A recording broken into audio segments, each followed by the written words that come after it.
Okay, hello. Welcome to the episode 3 of the Pianoforte Podcast. I am your co-host Felicia and I'm joined by my co-host Audrey. Hello. Hello again. Hello again. This is episode 3. Hello again.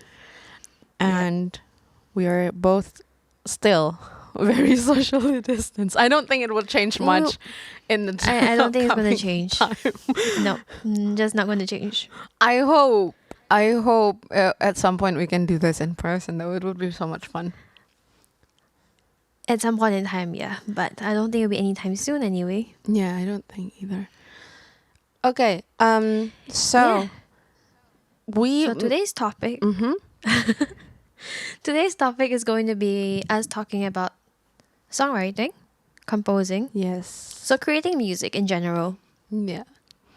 Yeah, but first we would like to start off with some fun facts we found from the internet. Very reliable internet. The good old triple W. Yeah, exactly. Never gets old. So, I'll start first. Yeah, you should. You should start first. Okay. So, a fun fact is... Okay, so we all know the do, re, mi, fa, sol, la, ti, do, right? The solfeggio. In the 11th century, when it was first established as a system, it was ut, re, mi, fa, sol, la. So only in the 1600s, ut was changed to do by a musicologist by the name of Giovanni Battista Doni. And because it's presumably, I guess it's because it's easier to sing, because it's an open syllable. And he also added the si. Oh, So do, re, mi, fa, sol, la, si. So that completes the whole scale, the diatonic scale at least. but it's not yet movable do. Is it the No. it's I the don't fixed think it do? was... I think it's fixed though. I think it was fixed Because though for a C- very long time. Because C is a fixed do thing. I think like in Spain or in Russia, I believe people say C, but it's like the B natural, or in English, or ha in German. Yeah. Yeah. Language. But it was actually this is the interesting thing as well. C was changed to T in the 19th century by a person called Sarah Glover. Yeah. Glover? Yeah, in English-speaking countries. Yeah. Oh, so it's movable So though. English-speaking country, it became do, re, mi, fa, sol, la, ti, because the idea was that every single note will then start with a different consonant.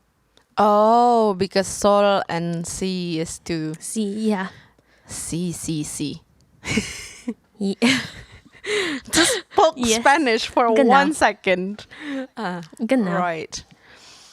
Good. And from me, actually, also in the topic of songwriting and stuff, and also in the topic that both of us are female, and we are actively writing music. You're doing your compositions, Yeah. and I And you're doing songwriting. songwriting, more like in songwriting, but Yeah. according to Rolling Stone's website, there has been a drop in female in music industry. The number has lowered since 2000 in comparison from 2019 to 2020. Okay. Yeah, in each respective aspects, like the number of artists, the number of songwriters, and the numbers of producers have dropped for around 2 not degrees, percent. I am a mess today. Drop by 2%, right? Yeah. 2%.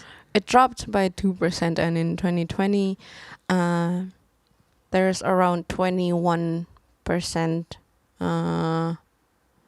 artists, like female artists, and then 12, Like performance. yeah, I would assume performers, or like the main, like the actor, the acts itself. 12%,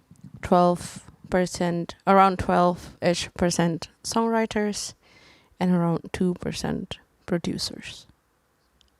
So the previous year or years have been then around 23% artists, 14% songwriters, and 5-ish% producers.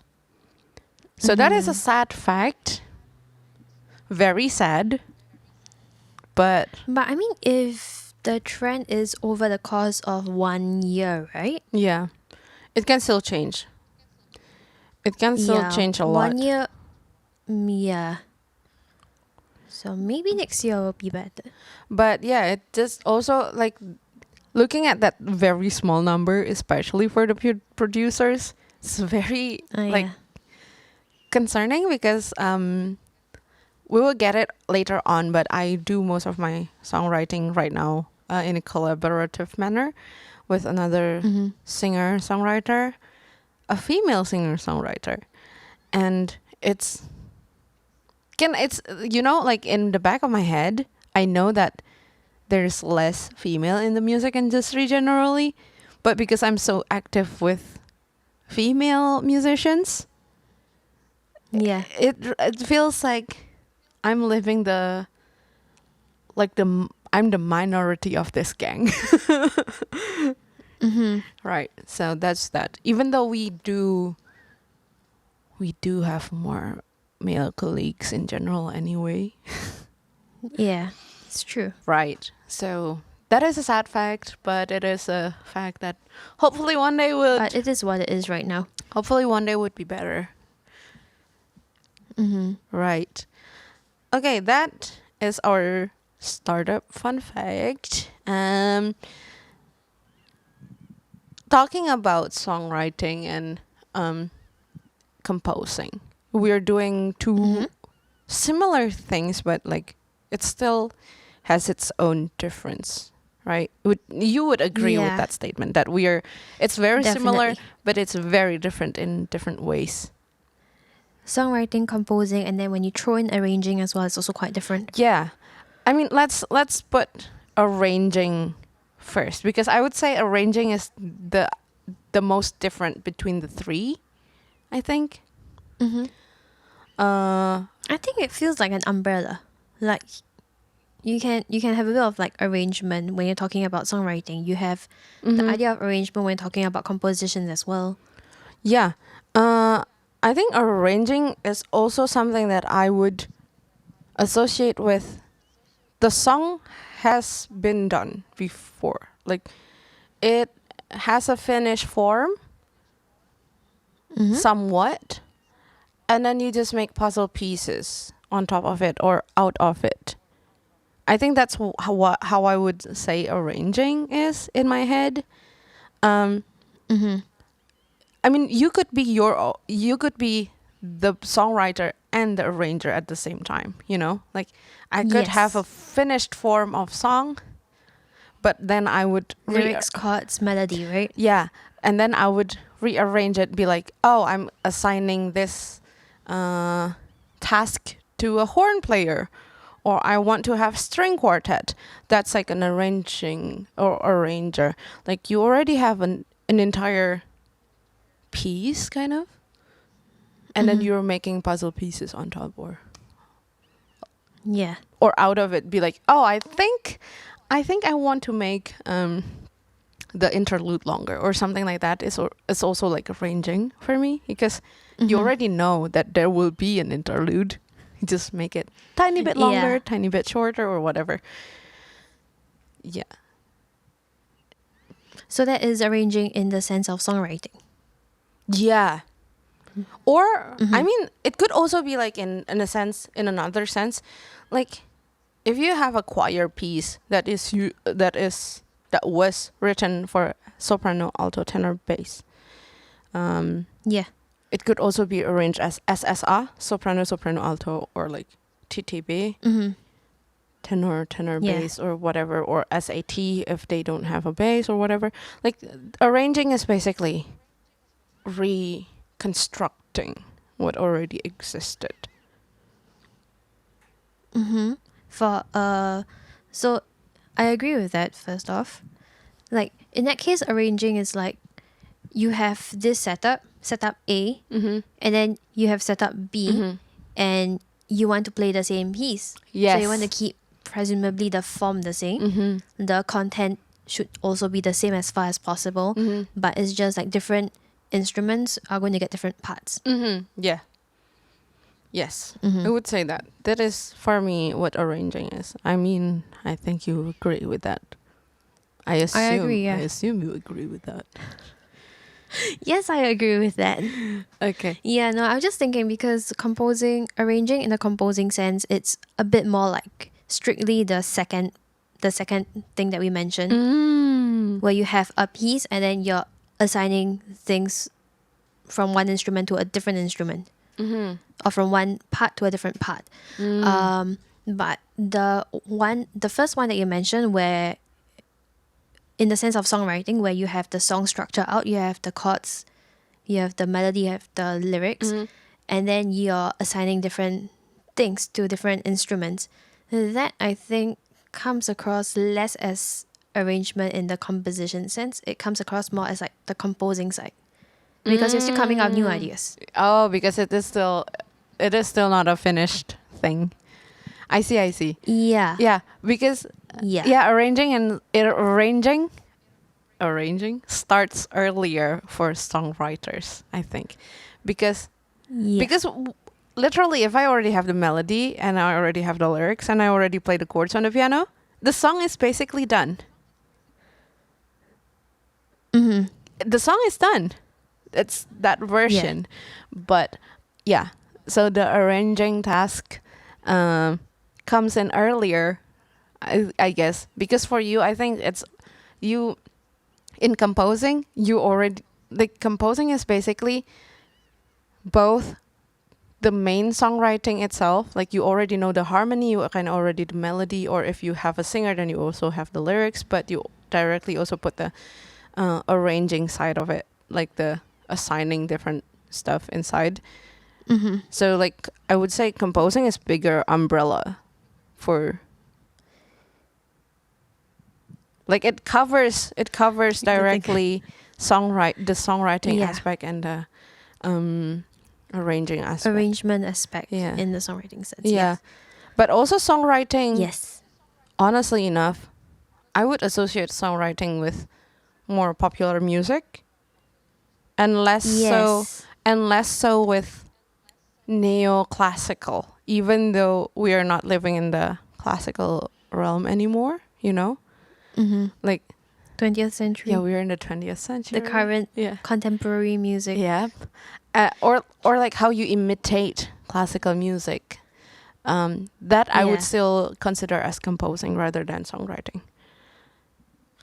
I also always think that songwriting is like you create a song, and composing you create a piece, a Stück. Usually, yes. Auf Deutsch. Yeah, that's usually the case as well. So that's another big difference. Yeah, because I don't know about like how it is in like English speaking countries, but at least in Germany, you differentiate a lot between like Stück, Lied, Nummer. Nummer is usually more like for like theatrical purposes. I think. Okay. That's a good number or whatever. But that is also used in English speaking countries. Yeah. I mean, this is also quite well defined in English speaking countries. Yeah. Like, I mean, a song is not the same as a piece. Yeah, true. But my question to you is there a difference between a piece and a tune?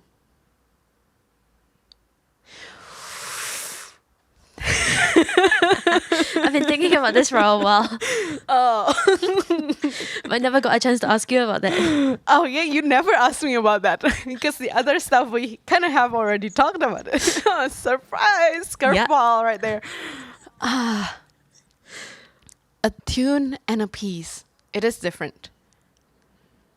It is different, right? I think it's different, but I don't know how I map it in my head. It's two different things. Okay, so the way I think about this is that classical pieces, well, like, Fugue Alice, Yeah. Serenade, Schubert Serenade, I think of them as pieces. Mm-hmm. And then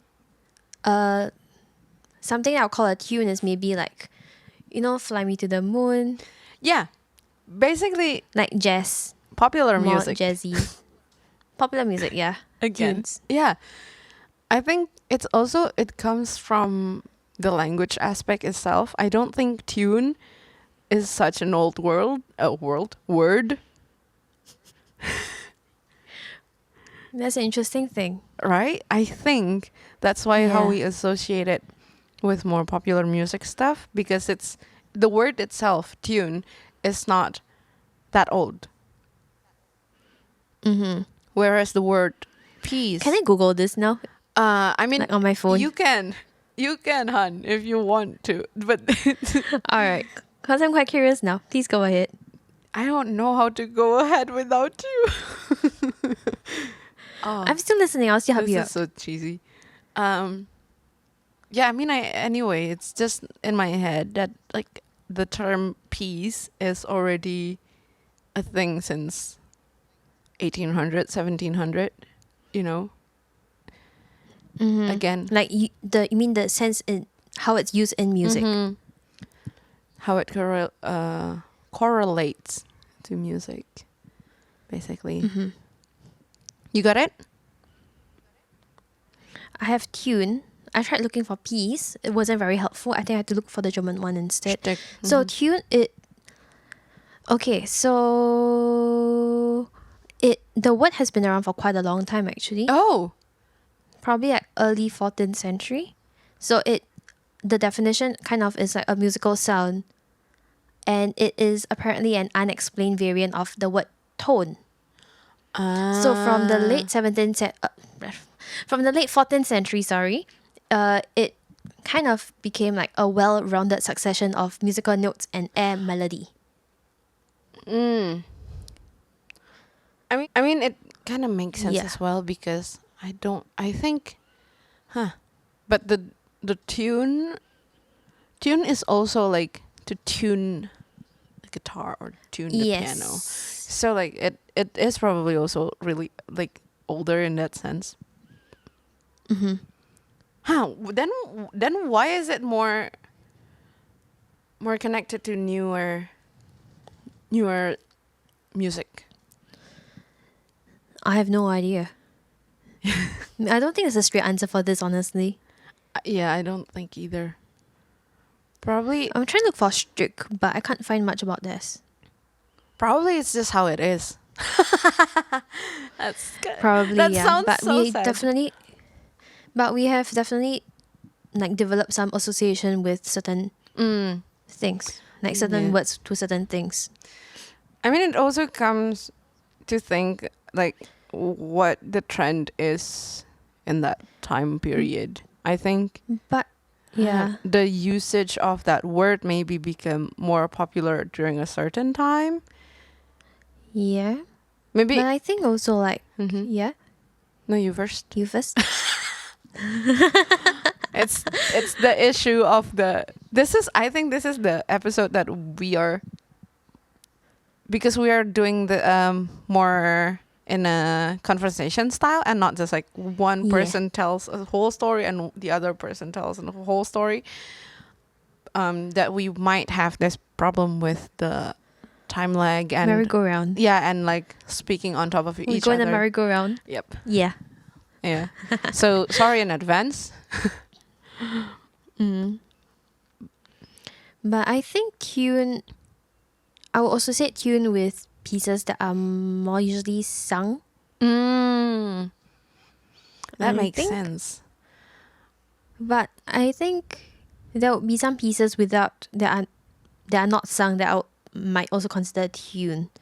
I mean, yeah. I don't know how I say it, So- because I would still call Giant Step a tune. Yeah, I know. Me too. I was thinking about And like Giant Equinox Step, as well. Giant Step definitely doesn't have a singing. No, but you can sing it. It doesn't have a singer, but you could potentially. Yeah. Yeah. Yeah, it But can who knows? Who knows? I don't know. Maybe there's something we should kind of just put aside. Yeah, maybe maybe we should do I don't more think we have an answer research for this. before talking about this, right? Oh gosh. I think so. Yeah. How fun. But yeah. now let's go back to like just general songwriting and composing things. Again, as we have 100,000 times mentioned, you compose, I write songs. More on that. I mean, we could More on that, could switch place. Overlap. Yes, we have some Yeah, we overlaps. definitely have overlaps. But we're slightly left and slightly right. Like in, we are neither. Side by side. Yeah, we are neither extremist composers or extremist songwriters. Sorry, I'm weird today. No, it's fine. This is fun. Yeah, but do you remember how it sparked you? Like how it started for you? Like when did you start? First time. The first time I did composition was a school assignment.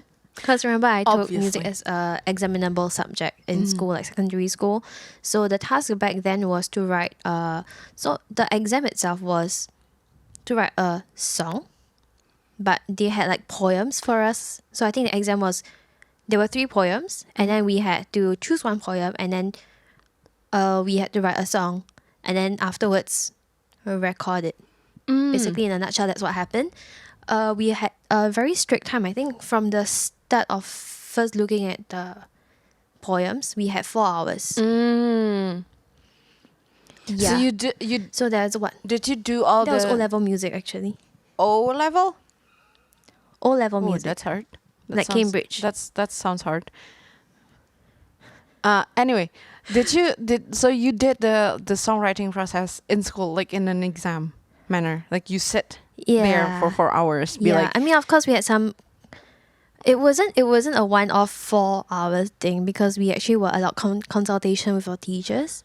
So I think what it was the first time we had 3 sessions altogether. First one I think was 15 minutes for us to just look through the poems and just kind of get a sense of what we want to do. And then I can't remember how they split the next 2 sessions up, but I think in between we were allowed time to consult with our teachers about this. So basically what happens is whatever we write in class, the teachers will just collect and just store it away. And then on the 3rd session, we come back and they just give it out to us again and we just continue writing. Actually, it reminded me of how I started as well.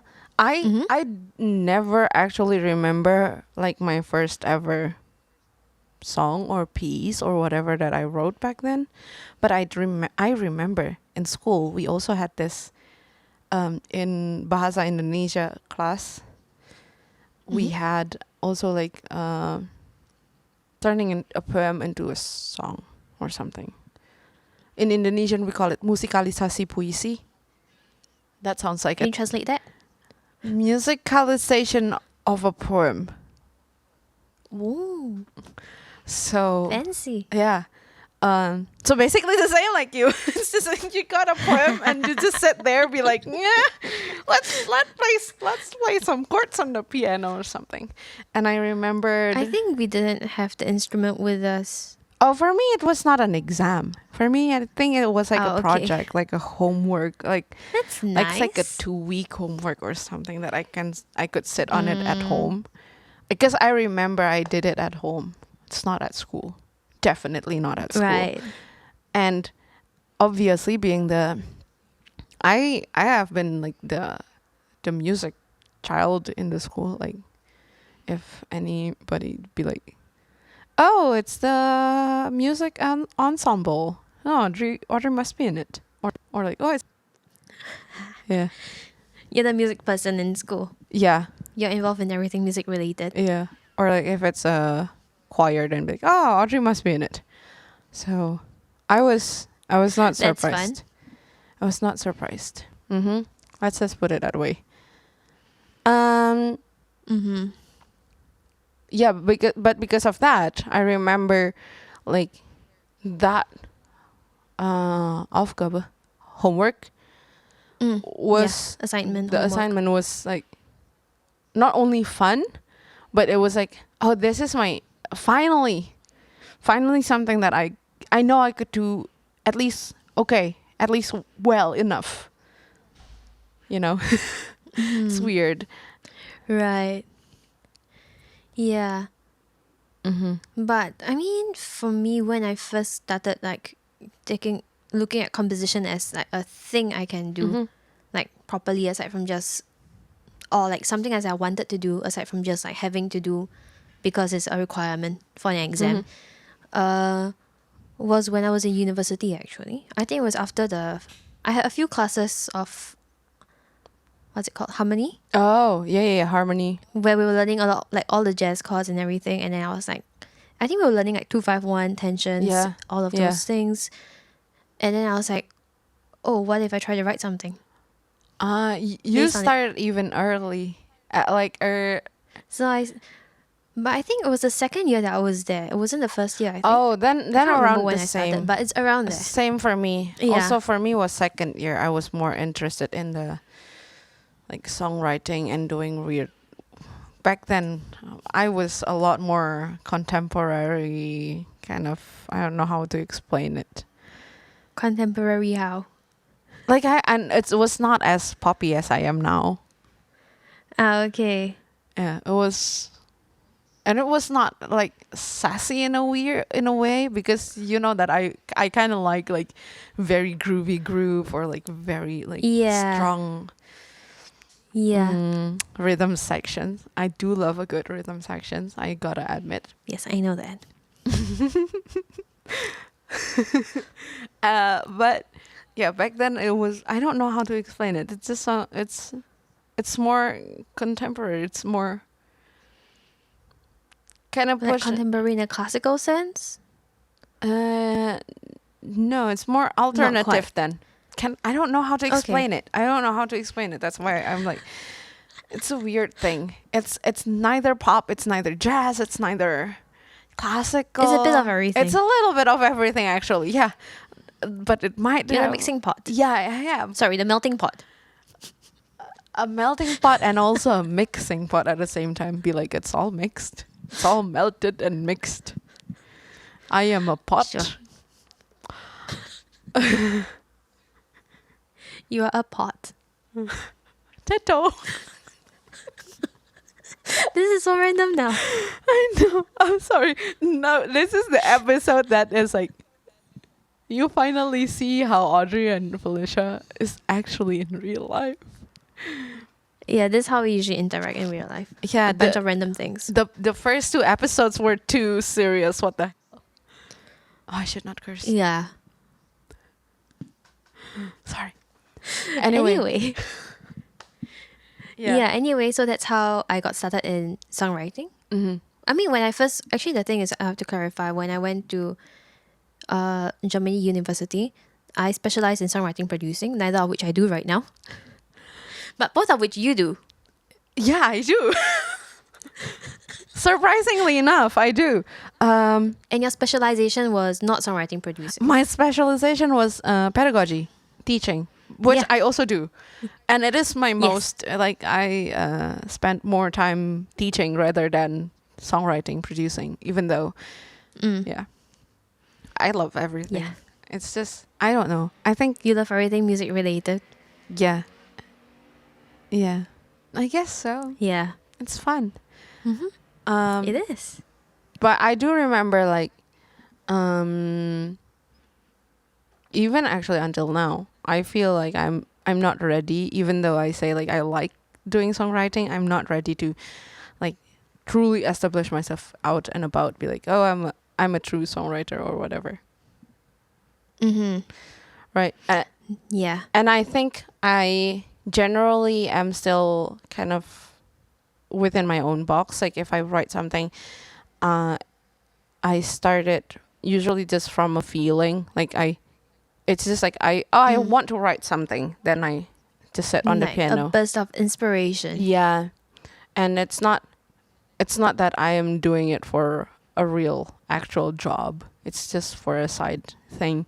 Then I'm like, oh, I just sing something in the shower, and then I just try to memorize it, get out of the bathroom and sing it on my phone, be like do do do do do do do do do, and then go on about my life. And when I feel like, oh, I think I want to do some songwriting now, I have that feeling, then I will look on my phone, be like recording the date and be like shower tune or whatever that I wrote. Yeah. And Do you really name it shower tune? sometimes if I really have an idea in mind, I would write it, be like baseline idea or like a groove idea and then the date. Or like melody shower or some keywords I already know, like, oh, I know that this is the melody, then I will write it down. Oh, this is going to be a melody. Right. That's how I start usually. What about you? For me, I mean, right now there's a bit more like assignments from my teacher. So there is quite a bit of framework already for me to work with. Like, what instruments do I use? Sometimes what style of music. So sometimes I get assignments of like, oh, write something in minor, write something in major. That gives you an idea of what kind of mood you have to be in already. But of course, you can still kind of choose, like, you know, what kind of major do you want to be? Like, do you want to be a very calm kind of major key, or do you want to be a more like hyperactive major key? Yeah. Yeah, things like that. So sometimes I try to go with a more specific feeling. Yeah. So that's how I do my compositions, mainly by just kind of imagining a feeling and then just kind of sitting with it and then be like, okay, if I express this feeling, how is it going to sound like? Yeah. But I have to choose a key first. So I just go around the piano. It's like, do I feel like this key or this key or this key or this key? Yeah. Sitting on the piano is a great exercise. Whenever it's basically for me, it's just like I just need to sit on the piano, think in non-judgmental way, and just start playing something. I might come up with good ideas. Might also not. Might also ended up just, I don't know, playing arpeggios over and over. But I mean, happens. Yeah, but that's I think you also have mentioned that you got this homework sometimes that is like, oh, I have to write in this form, not a lineup, but like a piece form, like a Stück. Yeah, like one of my earlier assignments was to write something in sonata form. Yeah, that's what I meant. So it's very structured. There's like, I think that was quite early on also. I had one that was write a piece for a string quartet, but like in the middle, like put in something that's a bit like fugal. Yeah, we also have had, when you were in Germany, we have had a challenge between ourselves to make something like a fugal, which we didn't go very well ditched that. We ditched that so quickly. We ditched that. I think 1 or 2 hours. Because I think we didn't know the rules of the fugal writing. Yeah, we didn't know the rules. We just felt like, okay, let's just do it for fun. Like almost not. Yeah, I might pick that up again, but you should. Now you have an actual teacher that will help you, and then you can help me afterwards. Cause I suck. You think I can explain this to you, Audrey? You're thinking too highly of me. Thank you. No, come on. We are friends. If you don't know something, we can be potatoes together.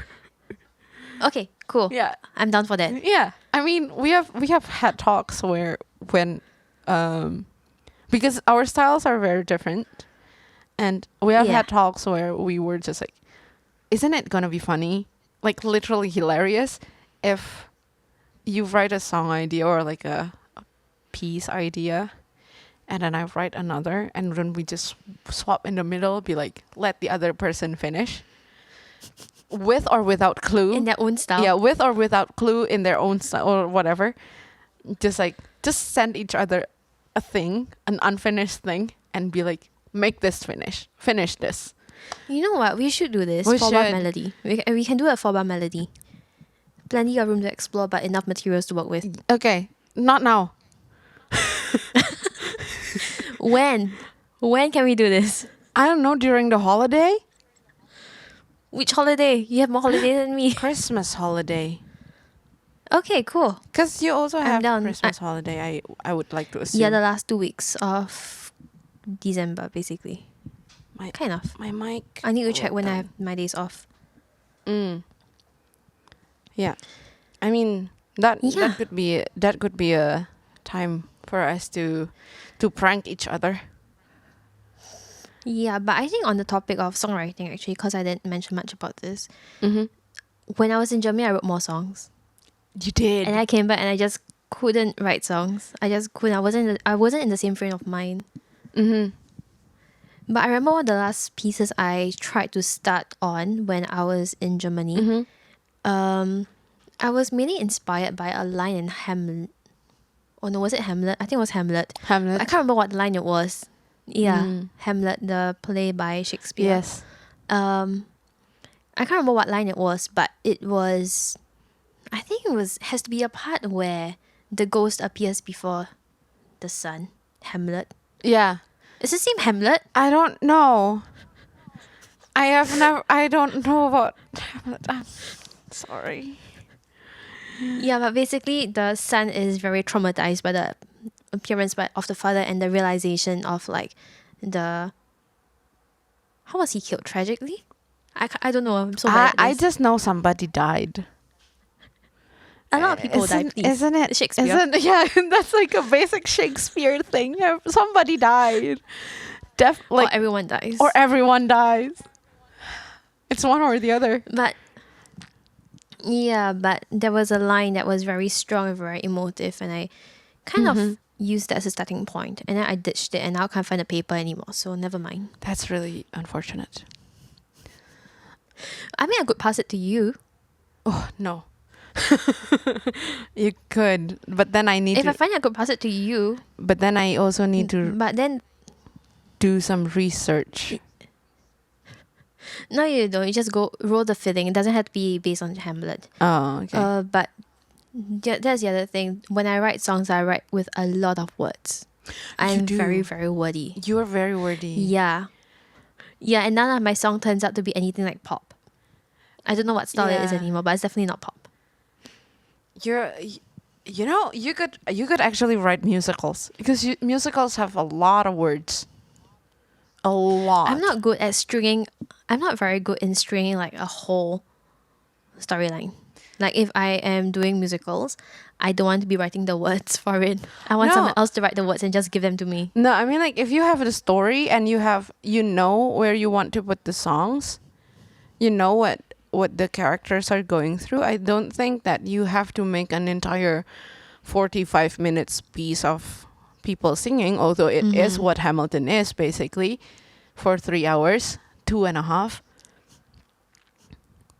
Yeah. But I think he also started be like, okay, this is this at this point I want to tell this specific story, and then this song will tell this story, that song will tell this story. That eventually it will make sense as a whole thing.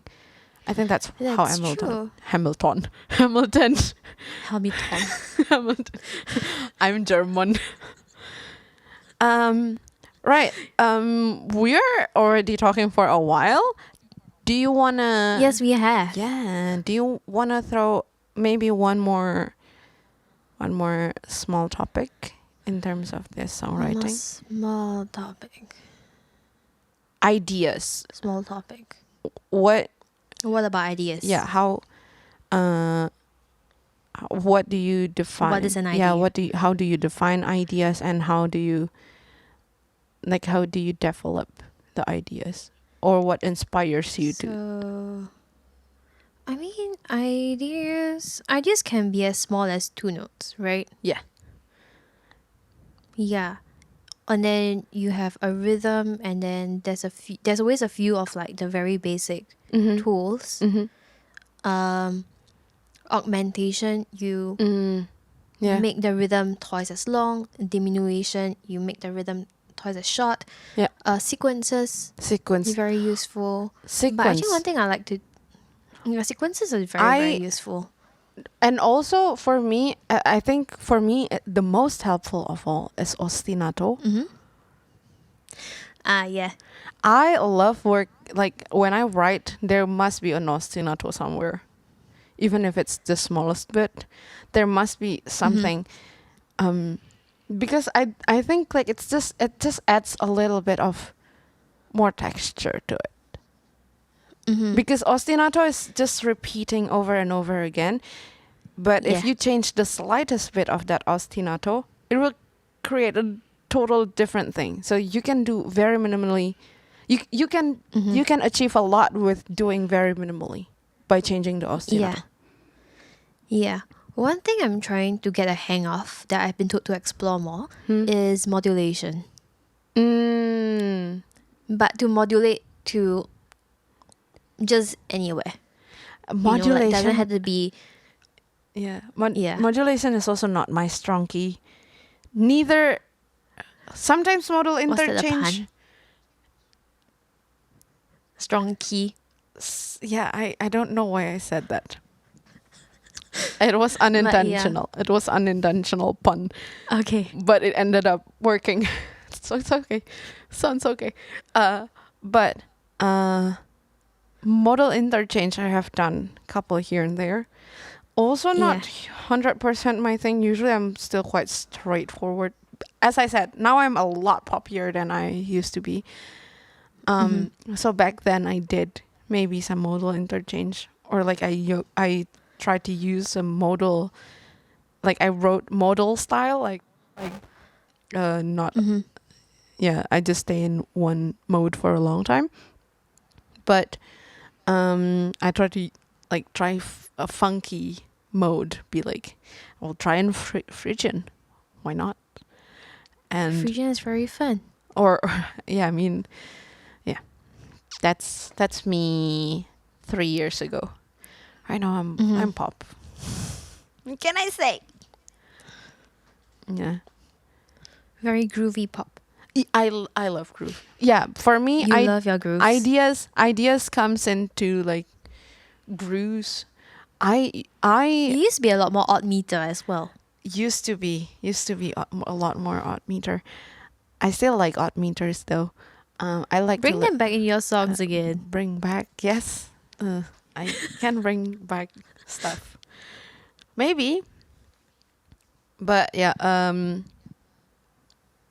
I was a lot spunkier than now. I'm quite calm. You're still very spunky, please. Thanks. I take that as a compliment. I meant it as a compliment. Oh, okay. Great. What else? Ideas. I mean, sometimes even for me, as simple as like the fact that like, I want to, like, especially when I read, like I want to take this emotion out. It could also already be a song. There was reading is great for that. Yeah, there were many times that I finished reading a book and be like, I want to write something about loving a robot. What would you read? Like a fantasy. Okay. About robots. Was it a book novel or was it like online? It was more like a short novel. It's not really long. Yeah. But it was online. It was not like an actual book that I bought somewhere. So it is from like a freelancers out there. Fun people. Very fun. Yeah. So, shall we wrap up? Shall we wrap this up? I think it's a good end to like the introduction of what we're doing. So basically you're doing now a lot more classical. I'm still doing the pop stuff. Used to be doing a lot more spunkier stuff. I'm still quite spunky according to Felicia, but not that much. What else? In your opinion, you mean? We also What talk else is there? about differences between songwriting, Songwriting, composing, arranging. We haven't really gone through a lot about lyric writing, but that is a topic that I think would be interesting to talk about in the future. Maybe even I think so too. with more people. Yeah. All right. Thank you, people, for listening. Thank you, Felicia, for sharing. I feel like I have been talking more this episode. I'm a mess. Well, thank you for sharing, Audrey. I'm a mess. Thank you. It's okay. It's fun. What was that? It's fun. Don't you agree? Yeah. Fun episodes sometimes can also be good. Fun. All right. Then see y'all at some other Next point. time. Bye. Bye.